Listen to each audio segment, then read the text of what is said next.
बोलेंगे तस्माद सक्तः सततम, बोलिए तस्माद सक्तः सततम,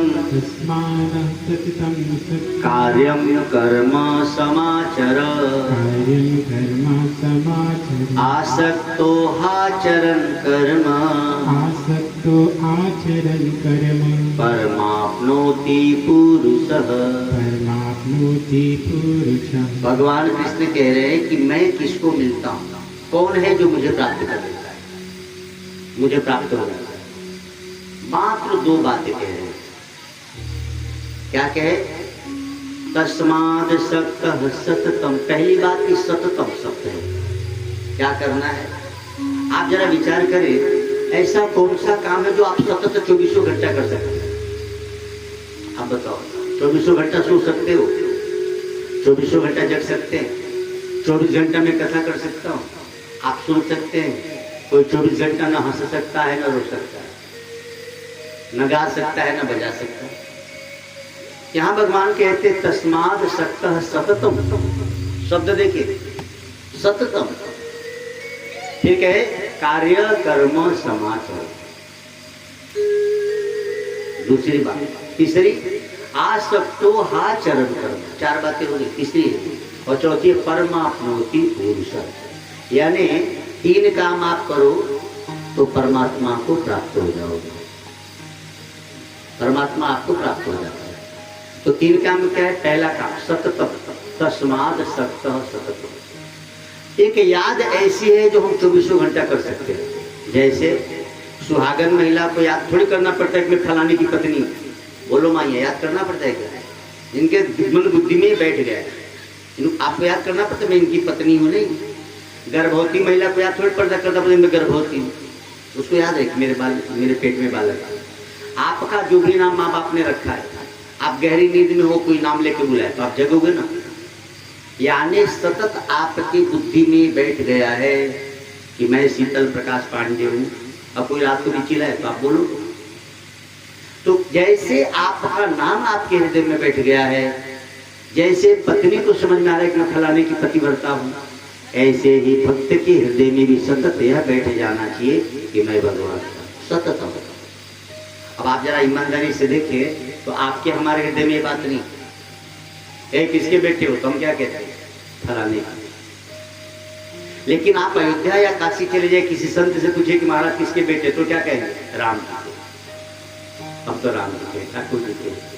काशी में जाए तो बोले भाई विश्वनाथ भगवान के। किसी संत से पूछे आप कि भैया आपके बाप का नाम, तो क्या बाप का नाम बताएगा? जो सच्चा संत साधु बन गया है उससे पूछे भैया किसके बेटे, बोले भैया ठाकुर जी के। महाराज जी आपकी मकान का है, बोले ठाकुर जी के। हाँ, इनकी चरणों में ही हमारा ठिकाना है।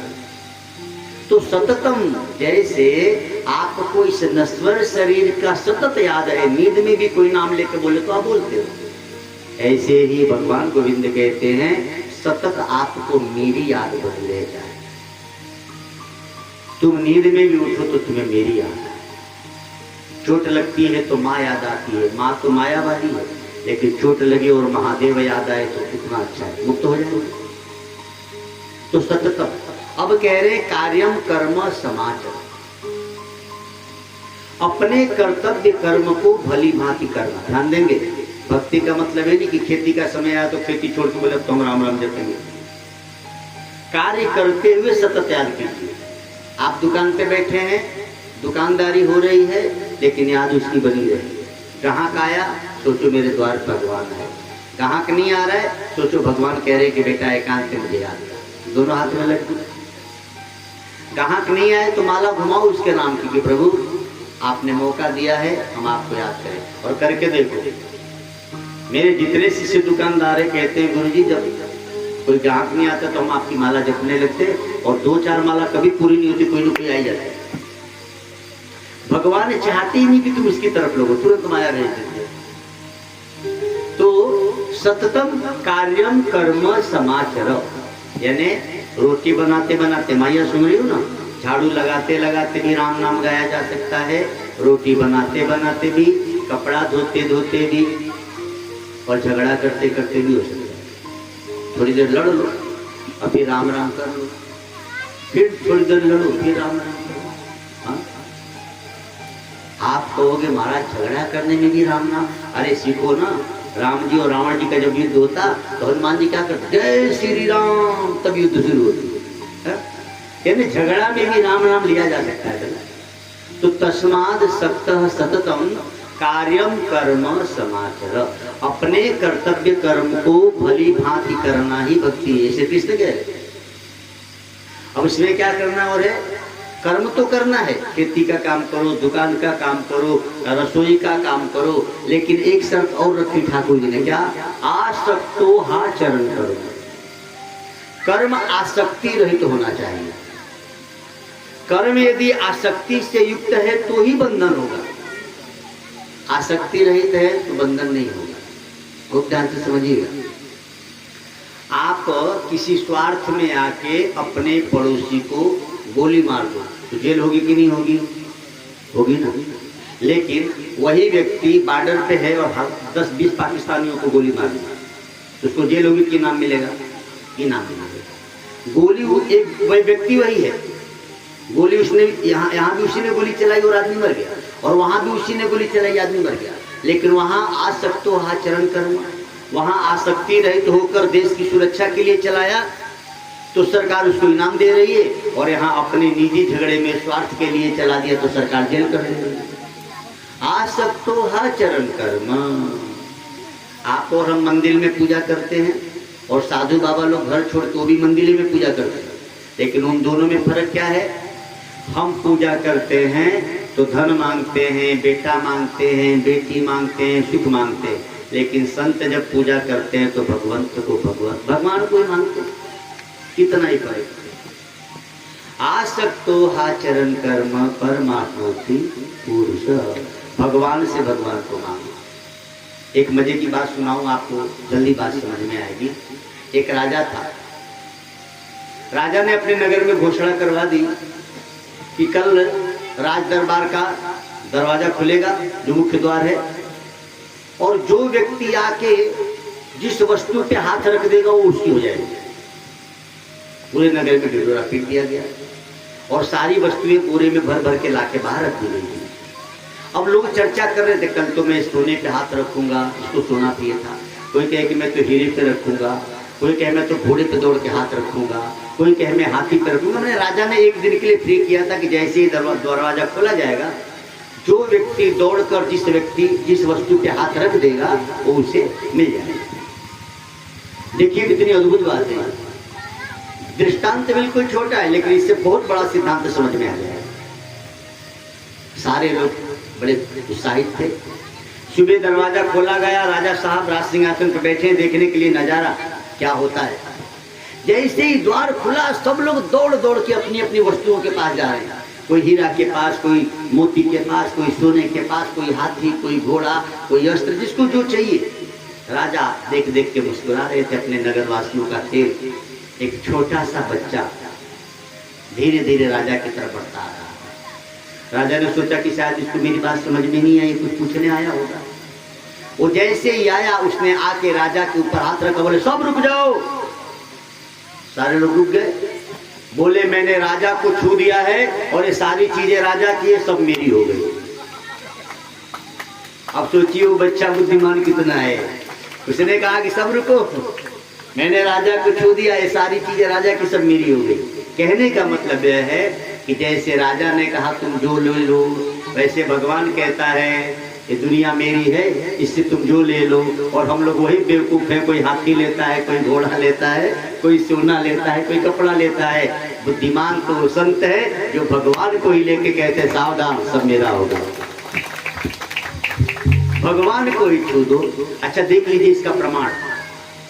आप हम सब गृहस्थी हैं, हम लोग खूब मेहनत करते हैं। हमारे घर में उतनी सुविधा नहीं है जितना चले जाइए अयोध्या, संतों के आश्रमों में सुविधा है। बड़ी बड़ी गाड़ियां, सुंदर व्यवस्था कहाँ से आई? उसने भगवान को ही छू लिया है। वो कहीं कमाने नहीं जाते, किसी से मांगने नहीं जाते। मांगने आते हैं क्या अभी आप? नहीं, न कमाने जाते हैं न मांगने जाते हैं। बैठे बैठे राम नाम की माला घुमाते हैं और हम जैसे आप जैसे लोग ही जाके वहां देख के आते हैं। क्यों? आसक्तो हा चरण कर्म परमाप्नोति पुरुषः। आसक्ति रहित होकर जब आप गुरु और भगवान की भजन करते हैं तो आपका भंडार गुरु और भगवान सदैव भरे रहते हैं। अब आप सोचो हम लोग कैसे बेवकूफ हैं। हम भगवान से एक एक वस्तु मांगते हैं, इसलिए एक एक मिलता है। भगवान से भगवान को मांग लो तो संसार की सारी चीजें मिली मिलाई, बाकी कुछ मांगना ही नहीं पड़ेगा, सब अपने आप मिल जाएगा। तो आसक्तो हा चरण कर्म परमात्मोति पुरुषः। आपको हमको क्या करना है आज के बाद? खूब ध्यान देंगे। आप खेती किए हैं, अच्छी बात है, खेती करो, खूब दिल लगा के करो, लेकिन आसक्ति रहित हो कि नहीं कि खेती मेरी है वो खूब ज्यादा हो जाए। नहीं ठाकुर जी, धरती आपकी है, बादलों से बरसात हो रही है, जल आपका है, जिस सूर्य के प्रकाश से फसल होगी वो सूर्य का प्रकाश आपका है, जिस हवा से इसको पोषण मिल रहा हवा आपकी है, और जिस तन से मैंने खेती की वो तन भी आपका है प्रभु, जिस मन से विचार कर रहा हूँ मन आपका है, जिस बुद्धि से सबको मैं अपना मानता हूँ वो बुद्धि आपकी है गोविंद, सब तो तेरा है। अब ये सोचकर खेती कीजिए तो आसक्ति नहीं है। अच्छा होगा उतना ही जितना लिखा है। रोज खेत के यहाँ जाके बैठ के कहो कि हे भगवान ज्यादा दे दो ताकि बेच के घर बन जाए, तो भी उतना ही होगा जितना होना है। और रोज जाके बैठ के कहो कि हे प्रभु खेती भी तेरी, ये खेती करने वाला किसान भी तेरा, मालिक सब तो तेरा ही तेरा है, हम तो बस एक कठपुतली है, तुम जैसे नचा लो, तो भी तो उतना ही होगा, लेकिन उसका आनंद अलग होगा। तब खेत के पास जाओगे और कहीं खेत में जगह गिरी, आप धना में तो रोग लग गया तो आपको दुख नहीं होगा। आप कहोगे ठाकुर जी को तार खेत में रोग लग गई भाई, आप भगवान से कहिए कि गोविंद आपकी खेती में हम तो आपके मजदूर हैं। अच्छा आप सोचो, आप कोई मजदूर रखते हैं और आपका कुछ नुकसान होता है तो मजदूर को दुख होता है क्या? नहीं, उसको पता है हम तो मजदूर है, मालिक का नुकसान मेरा क्या। तो आप और हम भी सोचिए, हम तो उसके मजदूर है, नुकसान हुआ तो तेरा हुआ, मेरा क्या। भैंस ने खूब दूध दिया तो तेरी भैंस है, अब भैंसिया मर गई है ठाकुर जी, तुम्हारे नुकसान पहला हमारा। यहाँ तो छाती पीटने लगते, कुछ भी लेकर आए नहीं, कुछ भी लेके जाओ नहीं। आसक्तो हा चरण कर्म, आसक्ति रहित होकर जब कर्म करते हैं उसको परमात्मा प्राप्त हो जाता है। हमें उन्हें मिलने नहीं जाना पड़ेगा, वो आके हमसे मिले। कितना अद्भुत लगता है मुझे ये बात, और हजारों का ही अनुभव है, लाखों लोगों का ही अनुभव है। जब उनसे कुछ न मांगो, सिर्फ उनसे उन्हीं को मांगो, तो फिर देखो जीवन। लेकिन हम लोग इतने नादान हैं, भगवान से भगवान को नहीं मांगते, भगवान से संसार को मांगते हैं। अच्छा संसार मिल भी जाता है तो टिकता नहीं। आपको पता है, अच्छा एक मैं आपको भागवत की विशेष बात सुना दूं। भगवान की प्राप्ति में और संसार की प्राप्ति में, ये बात भागवत के 12वें स्कंद में है। उद्धव जी से कह रहे हैं भगवान कृष्ण, कान्हा जी को जब धरती छोड़ के जाना था तो उन्होंने उपदेश दिया है उद्धव जी को, बड़ा मुझे अच्छा लगता है। मैं ये नहीं सोचता हूँ कि कोई प्रसंग आए 12वां स्कंद में पहुंचू तब आपको सुनो, पहले ही सुना दो, विषय आ गया। उद्धव से भगवान कृष्ण कहते हैं कि उद्धव, ईश्वर प्राप्ति में 12 प्रकार के लाभ हैं और संसार की प्राप्ति में 12 प्रकार की हानियां हैं। बड़ा सुंदर विषय है, समझिए। उद्धव, भगवत प्राप्ति में 12 प्रकार की हानियां होती हैं और ईश्वर की प्राप्ति में 6 प्रकार की हानियां होती हैं और ईश्वर की प्राप्ति में 6 प्रकार के लाभ होते हैं। अब कौन कौन से जरा देखिए, बड़ा समझने लायक विषय है। उद्धव, ईश्वर प्राप्ति में पहला लाभ और ईश्वर की न प्राप्ति में पहली हानि देखो क्या है। बोले क्या है महाराज? पहली बात, ईश्वर इच्छा मात्र से मिलते हैं, लेकिन संसार खाली इच्छा करने से मिलेगा क्या? आप इच्छा करो लो कि मेरी खेती हो जाए तो होगी, काम करना पड़ेगा, खेत में जाना पड़ेगा, लेकिन कुछ न करो, खाली इच्छा करो कि राम जी आप मिल जाओ, हम आपको पाने के लिए कैसे समर्थ हैं प्रभु, आप मिल जाओ। खाली घर में बैठ के इच्छा करो और खुद ही मिलने के लिए कोई ना कोई रास्ता बना देगा, आपको सत्संग में पहुंचा देगा, आपको खुद आके मिलेगा, किसी संत को मिलेगा, कुछ ना कुछ होगा। विभीषण जी अपने घर बैठे थे और जब हनुमंत जी को देखे तो बोले अब मोहि भा भरोसे हनुमंता बिनु हरि कृपा मिले नहीं। ईश्वर इच्छा मात्र से मिलते। विभीषण जी की इच्छा थी राम जी से मिलने की, मिल गए ना। यानी कृष्ण कहते हैं कि पहला लाभ, ईश्वर खाली इच्छा करो कि मैं ईश्वर को पा जाऊं तो ईश्वर मिलेगा, लेकिन संसार की इच्छा करो तो मिलेगा। आप खाली इच्छा करो पकौड़ी खा लो, नहीं, बनाना पड़ेगा या जाके खरीद के लाना पड़ेगा। इच्छा करना तो नहीं मिलेगा। मन के लड्डू से क्या मुंह मीठा होगा? नहीं हो सकता। तो पहला फायदा, ईश्वर को पाने की सिर्फ इच्छा करो भाई बहन। इच्छा मात्र से भगवान मिलता है, जबकि संसार इच्छा मात्र से नहीं मिलता। दूसरी बात, भगवान एक बार प्राप्त हो गए तो बिछड़ते नहीं। एक बार भगवान मिल गया तो बिछड़ेंगे, लेकिन संसार मिल भी जाए तो टिकेगा नहीं। कितनी बढ़िया बात देखें, भगवान जिसको मिला कभी बिछड़ा नहीं, लेकिन संसार जिसको भी मिला उसके संग रहा नहीं। 1 लाख पुत्र 1.25 लाख नाती वालों के पास संसार रहा नहीं रहा। तो दूसरी बात उद्धव से कहते हैं कन्हैया कि भगवान संसार जिसको मिलता है रुकता नहीं, लेकिन भगवान एक बार मिल गया तो कभी छूटता नहीं। गर्भ में दर्शन हुआ था राजा परीक्षित को, लेकिन छूटा नहीं ना। एक बार परमात्मा मिल गया तो छूटता नहीं, और संसार मिल भी गया तो टिकता नहीं। तीसरा लाभ यानी क्या है? बोले भगवान जब भी मिलते हैं तो पूरे मिलते हैं, और इस दुनिया में संसार कभी किसी को पूरा नहीं मिलता। आप भगवान की भक्ति करो तो अधूरे तो मिलेंगे नहीं। ऐसा तो नहीं कि हनुमान जी की साधना करो तो एक दिन नाक दिखे, एक दिन आंख दिखे, जब भी दिखेंगे पूरे दिखेंगे। भगवान जब भी मिलेगा तो पूरा मिलेगा, लेकिन संसार किसी को पूरा नहीं मिलता, चाहे कितना हो बड़ा आदमी। पूरा संगम पूर्वा में एक व्यक्ति के नाम से पूरे गांव की खसरा खतौनी हो सकती है? नहीं होती। कोई इस देश का प्रधानमंत्री या राष्ट्रपति तो पूरे विश्व का तो नहीं। संसार किसी को कभी पूरा नहीं मिलता, और परमात्मा कभी किसी को अधूरा नहीं मिलता। जब भी मिलेगा तो कितना फायदा है। तो इच्छा मात्र से मिलता है, जब भी मिलता है तो पूरा मिलता है, और मिल गया तो कभी छूटता नहीं। संसार इच्छा से मिलता नहीं, मिल भी गया तो छूट जाता है, और कितना हो प्रयास करो कभी पूरा मिलेगा नहीं। कोई ना कोई बात तो खटकती रहेगी। और क्या है? बोले भगवान को पाने की इच्छा मात्र से दुर्गुण और दोष दूर होने लगते हैं। समझिएगा, भगवान को पाने की इच्छा मात्र से दुर्गुण दोष दूर होने लगते हैं, और संसार को पाने की इच्छा मात्र से दुर्गुण दोष आने लगते हैं। जैसे बहुत बुरा आदमी है, रोज मछली मारता है, लेकिन हाथ में लोटा में जल ले ले शिव जी को चढ़ाने के लिए, और सावन का महीना हो, और भले मछली दिखे सोचेगा पहले जल चढ़ा, यानी पाप करने से बच गया। अभी मंदिर गया नहीं, खाली रास्ते में।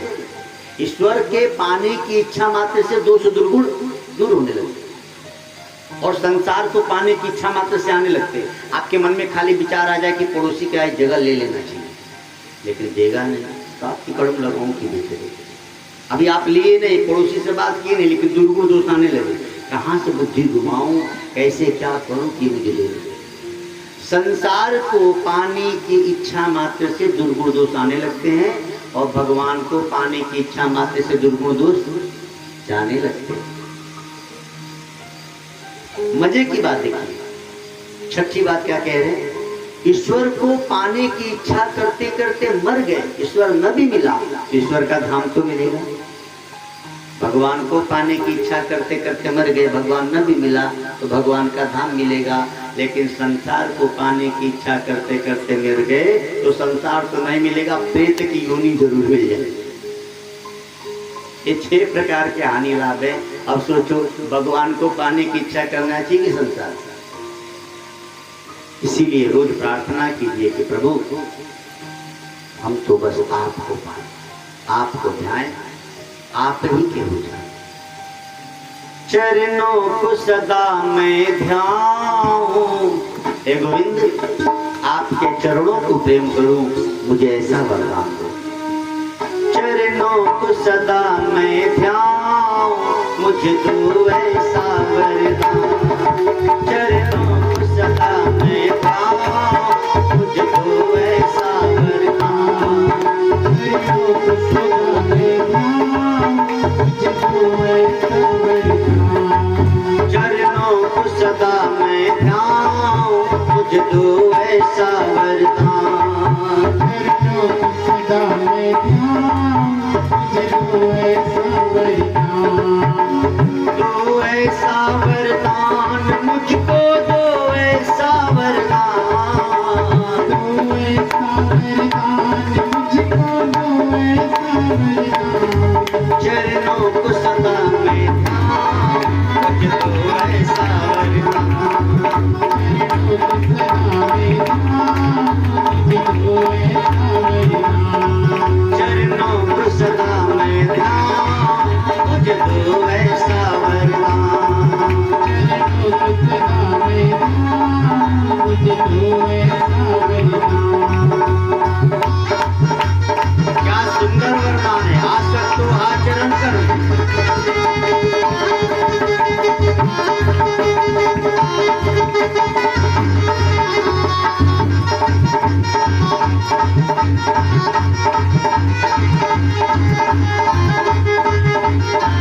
राजेश सिंह है क्या?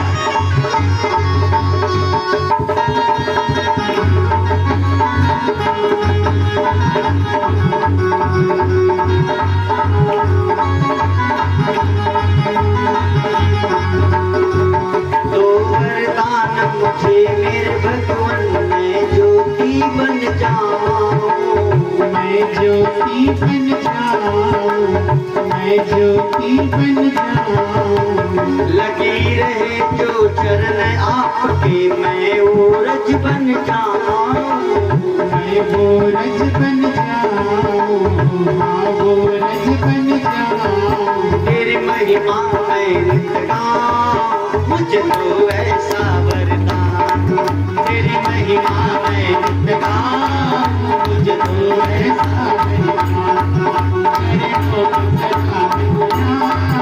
मुझे तो ऐसा वरदान, दो ऐसा वरदान मुझको, दो ऐसा वरदान, दो ऐसा वरदान मुझको, दो ऐसा वरदान, तेरी महिमा मैं नित गाऊं, मुझको ऐसा वरदान, तेरी महिमा मैं नित गाऊं, मुझको ऐसा वरदान। सच्चे भक्त की ये पुकार होनी चाहिए।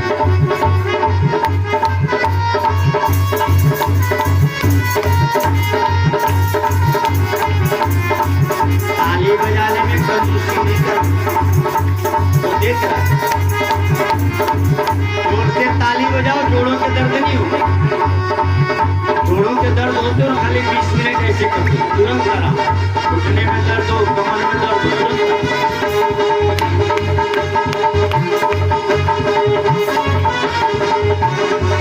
चरणों को सदा मैं जाऊं, मुझे दो ऐसा वरदान, चरणों को सदा मैं जाऊं, मुझे दो ऐसा वरदान। गोपियां कहती है गोविंद से, जब जब दर्शन पाऊं आपका, मन में अति हर्षाऊं, मन में अति हर्षाऊं, मन में अति हर्षाऊं, विरह की घड़ियां आए न गिरधर, आए तो मर जाऊं, आए तो मर जाऊं, आए तो मर जाऊं, तेरी छवि हृदय में बसाऊं, मुझको ऐसा वरदान, तेरी छवि हृदय में बसाऊं, मुझको ऐसा वरदान, चरणों को सदा मैं पाऊं, मुझको ऐसा वरदान, दो ऐसा वरदान मुझको, दो ऐसा वरदान, दो ऐसा वरदान मुझको, दो ऐसा वरदान, तेरी छवि हृदय में बसाऊं,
ले लो, अपनी शरण में ले लो। एक जीवन चरण में बिताऊं मुझको ऐसा वरदान, एक जीवन चरण में बिताऊं मुझको ऐसा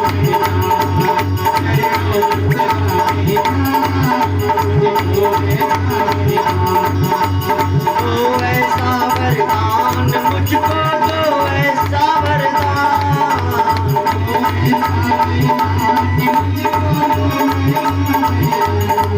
एक जीवन चरण में बिताऊं मुझको ऐसा वरदान, एक जीवन चरण में बिताऊं मुझको ऐसा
शीतल को अपना लो, हम सबको अपना लो। तेरे विरह में मैं